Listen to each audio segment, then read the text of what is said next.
ये इतना amazing question है, ये पूछा गया गूगल, अमेजॉन, माइक्रोसॉफ्ट, एटलासियन जैसी कंपनी में। क्वेश्चन का नाम है मेजॉरिटी एलिमेंट 2। तो क्वेश्चन क्या कहता है, आपको मैंने कुछ वोट्स दिए हैं, आपको ये बताना है कौन से ऐसे दो लोग हैं जिनको n/3 से ज्यादा वोट्स मिले। जैसे यहाँ पे नंबर ऑफ एलिमेंट्स है 11, 11/3 जो होता है वो 3 होता है, तो आपको बताना है कितने लोग हैं इनको 3 से ज्यादा मिले। आप देखोगे सी और बी है, बट निकालें कैसे इसको। तो ना अब आप ऐसे समझो कि भैया ए को एक वोट मिला, तो ए यहाँ पे आके बैठ गया और बोलेगा मेरे एक वोट मिल चुका है। फिर बी को मिला, बी बोलेगा जी चलो मेरे को भी एक वोट मिला हुआ है।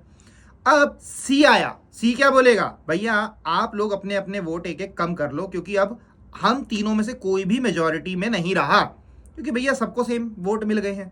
अगला कौन आया, फिर से सी आ गया।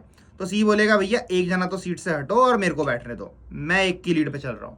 फिर आया बी, बी बोलेगा चलो मेरे पे भी लीड है। फिर ए आया, ए बोलेगा सब अपने अपने वोट्स को एक एक लीड से कम कर लो।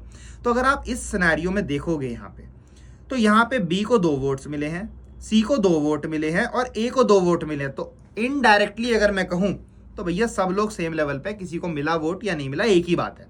अगला कौन आया भैया, 2 बार फिर से सी आ गया, तो सी बोलेगा भाई 2 वोट की लीड में हूं। फिर बी आ गया, तो ये बोलेगा मैं फिर से 2 वोट की लीड में हूं।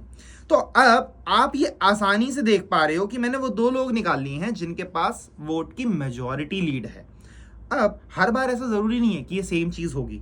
अगर सपोज करो मैं बोलता हूं भाई 4 लोग आ जाए इस बारी और मैं इनके बीच में वोट काउंट करूं, तो 4/3 मतलब कितने लोग ऐसे हैं जिनके पास एक से ज्यादा वोट है, बराबर नहीं, तो वो यहाँ पे एक भी नहीं है। तो इसलिए इसमें 2 पार्स हमें करने पड़ते हैं। तो 2 कैंडिडेट्स निकल गए। अब 2 कैंडिडेट्स के बाद आपको क्या करना है भाई, एरे पे आइटरेट करो और ये देखो सी और बी क्या एक्चुअल में 3 से ज्यादा बार अगर होते हैं, वो तो एक सिंगल लूप के अंदर आप पता लगा ही लोगे, तो दूसरा लूप उसका लगेगा। इस तरीके से क्वेश्चन करना एकदम आसान हो गया। आई होप आपको समझ आया होगा। ऐसी वीडियोस के लिए फॉलो करो कोडिंग ब्लॉग्स को, और जाते जाते ध्यान रखना कोडिंग मतलब कोडिंग ब्लॉग।